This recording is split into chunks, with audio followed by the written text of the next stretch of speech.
As voted on by our subscribers, we are making AEW versus New Japan Pro Wrestling Dream Card here on the Squared Circle Psychobabble. My name is Michael Valenti. Joining me is Ralph Valenti. For all pro wrestling conversations, subscribe, hit that bell for notifications. So I think the best way to do this, Ralph, is we took a bunch of New Japan Pro Wrestling wrestlers and put them into our Squared Circle Psychobabble mug, which you could get by clicking the link in the description. Get 10% off with the promo code SCPB10. And draw them out of a hat or draw them out of the mug and try to find the best AEW opponents for them. So we're going to take about 5 of them and go from there. Sound good, Ralph? Sounds good. Let's let it roll. All right, here we go. So you guys can hear the mug rolling. And the first person we're going to take out here is, drum roll, please. All right, this one actually makes a lot of sense because a lot of people have him rumored to be showing up in AEW, and that is Kenta. Obviously, people want to see him with Jon Moxley, but do you see anybody else in AEW that can work with Kenta? If I was going to pick anybody, I would say that Jon Moxley is probably the most logical person and probably the thing that would happen most. If I had to choose other than that, I would say let's go with Lance Archer. I'm always a fan of the bigger guy working with the smaller guy. I always think that makes for a good dynamic in a match. So I'm going to go with the big and small guy, and I'm going to go with Lance Archer and Kenta. Now, I know they did face off last year in the G1. They had good starts in the G1, but then ended off doing, finishing bad. So, but, as Archer's momentum has really helped and Kenta has had great momentum in New Japan, I'd like to see that rematch. I'd be totally on board with that. Moxley definitely would be a great opponent. I actually could see Darby Allin as a possible opponent for Kenta as well. That could be interesting too. I'm going to save Darby Allin in case one particular person gets picked. I don't know if he's going to get picked out of the mug, but I'm going to save Darby. All right. Well, seeing that we're going to go to the mug, here's our next person. Shaking up the mug here. And the next person we're going to draw in here, and that is Kota Ibushi. You could put him in a tag team with Tanahashi and work with the AEW tag teams. Maybe Tanahashi and Ibushi versus the Young Bucks or FTR. Certainly could be something, but Ibushi definitely should be a singles competitor in our dream card. And obviously the one I think a lot of people would like to see is him with Kenny Omega. It's exactly who I was going to say. I mean, when you talk about tag team partners, who could forget that they are, both of them make up the Golden Lovers. True. And, I think that that's a match that a lot of people would be interested in. I know it's something that I would certainly want to see as well. Yes, I totally agree. Some other people that might go well with Ibushi with his striking ability might be the newly signed Matt Sydal. That'd be interesting with their striking kicks. That would be an interesting matchup. I know we saw something like that in the G1 this year with Ibushi and Taichi.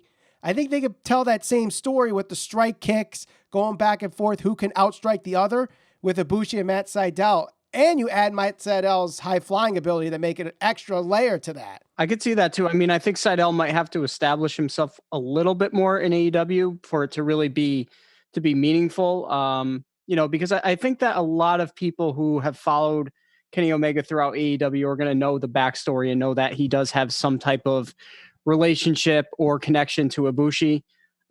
So I think that the Sydal match would certainly be good. I just think that in order for it to be as meaningful, Sydal would have to kind of establish himself a little bit more in AEW. Yeah, I totally agree there. Next person we're going to draw here is... Next person on the drawing is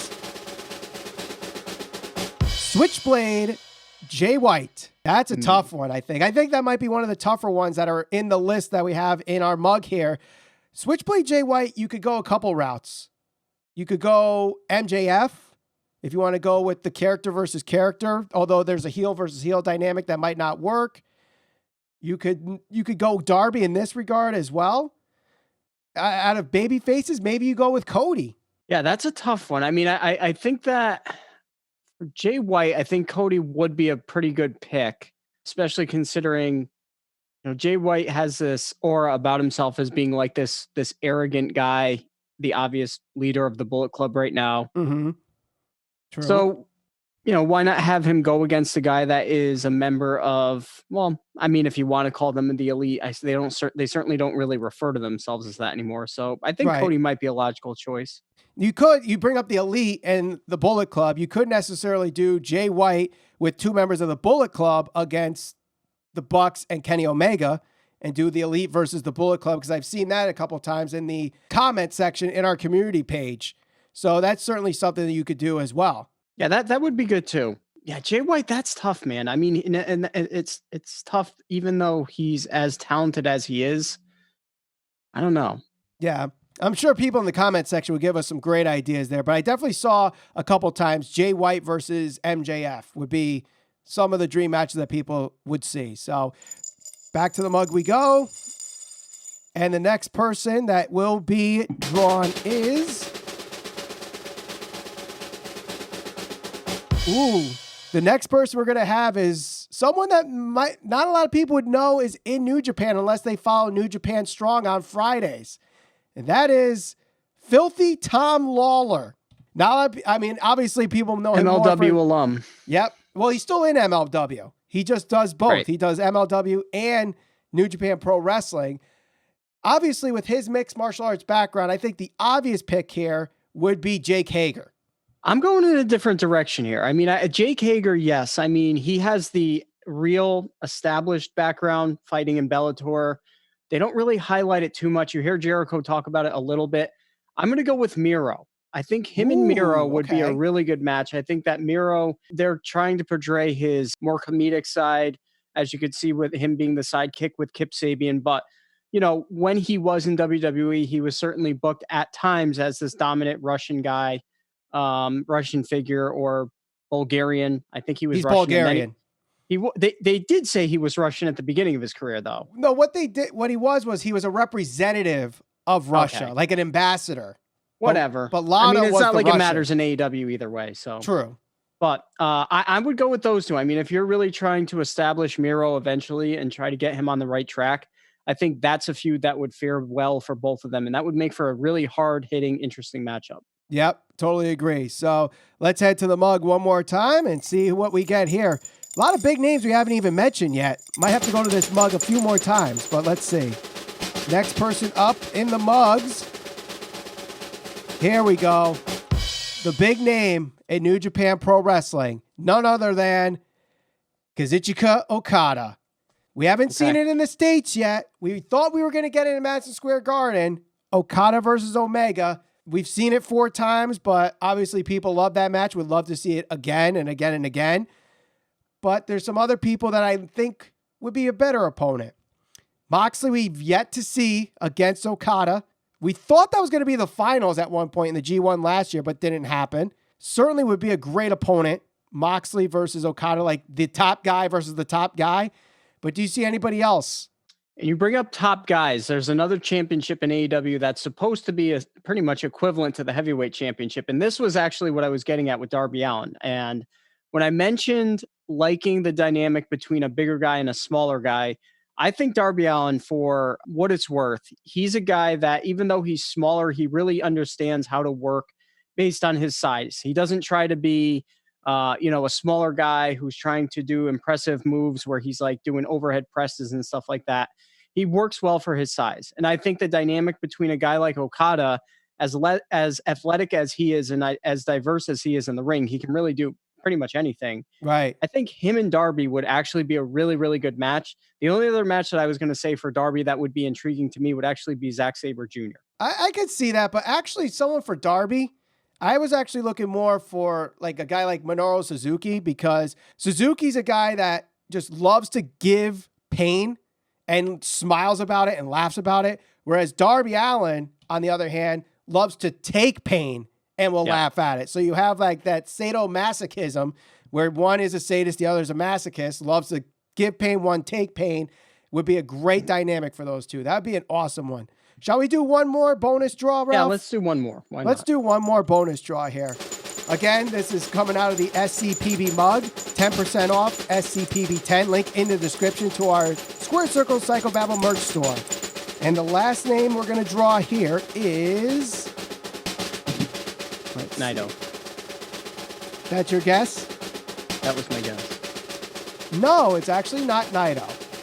It is newly signed Jeff Cobb. Ooh, okay. So Jeff Cobb, who did have an appearance in AEW against Jon Moxley, has faced Jon Moxley outside in New Japan in the G1. He's part of the new Empire faction with Will Ospreay and the Great Okan. I saw this recommended in the comment section. It was like one of the first matches suggested, and I think it's a great one. It is the Empire versus the Death Triangle. Okay, Ospreay and Pac are basically one of the same. High flyers, but now have kind of merged into ground type wrestlers.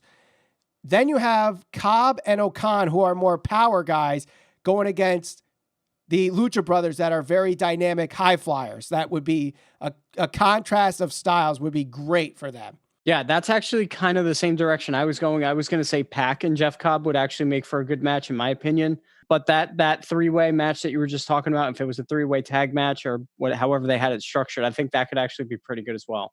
I agree. But is there any match with someone that we haven't picked yet? I think one that we need to talk about is Hiroshi Tanahashi. He was not drawn, but the Ace. The Ace. And I think the perfect match for him would be the Ace versus the Ace. Yeah. Hiroshi Tanahashi versus Cody Rhodes. Yeah, I mean, that's another obvious matchup that I think a lot of people would want to see. And when you talk about New Japan and AEW having this, Supercard or merge, whichever you want to call it, however it would play out if it ever ends up actually happening there's so many different types of dream matches or rematches. Even when you talk about like Jericho potentially going against Naito again, they had a feud. So that'd be interesting to revisit. Jon Moxley, as we know, has always, or he's performed in New Japan Pro Wrestling. So there's a lot of interesting matches for him there. They could also even revisit Jeff Cobb and Moxley. So they could. There's a lot of different directions where you can go with this whole thing.